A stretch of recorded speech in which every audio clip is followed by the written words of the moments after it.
Hello, I'm Dr. Sarah Chalmers, a pulmonologist at Mayo Clinic, and I'm here to answer some of the important questions you may have about cystic fibrosis.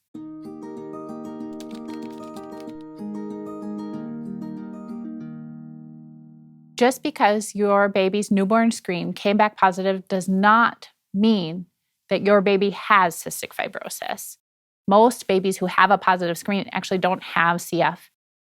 The newborn screen looks at a substance in the blood that is elevated in cystic fibrosis, but it can be elevated in other conditions as well, even premature birth. Some states also test for a gene mutation, but even if this comes back positive, it doesn't mean your baby has the disease. People with only one mutation are called carriers. It's very common in the United States, and 1 in 20 people are CF gene mutation carriers. If your baby has a positive cystic fibrosis screen, they will need to see their doctor and have a sweat chloride test to see if they do have cystic fibrosis.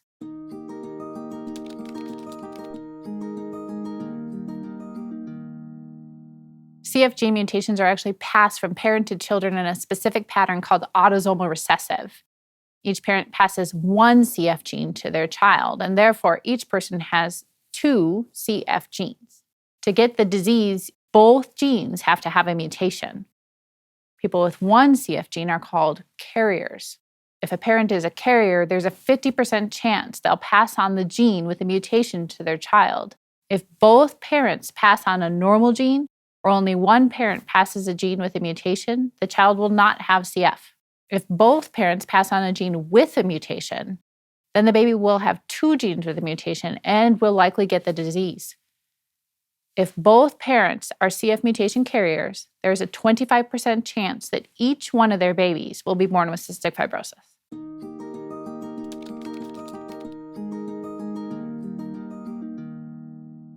So both males and females can get cystic fibrosis, but females tend to have more symptoms, more lung infections, and they tend to start these symptoms of infections earlier in life as compared to males.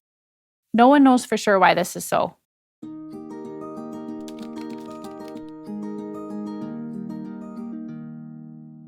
Actually, nearly 10% of cases of CF are diagnosed in adulthood.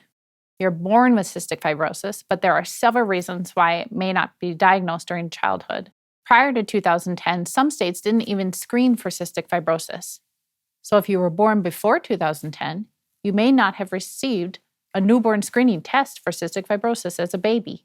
Some gene mutations cause very mild disease, and then symptoms may go unnoticed until adulthood.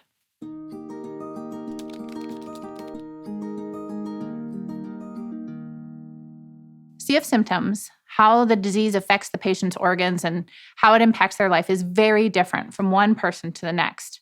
Some people have very mild disease with only one organ affected and very few symptoms, while others have more severe disease with troublesome symptoms and multiple organs that are affected.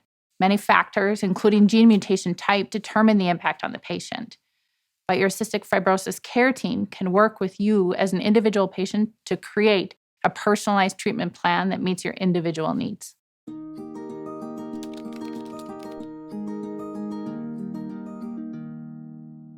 Fertility is affected in both men and women with cystic fibrosis.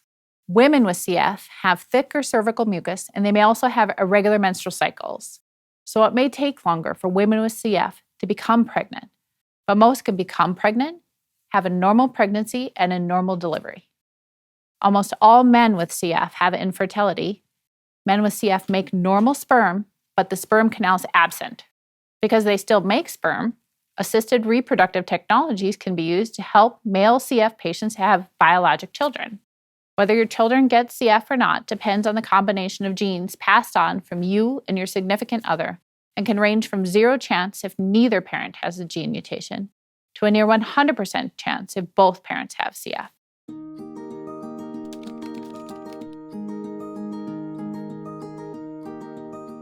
Always be honest with your healthcare team.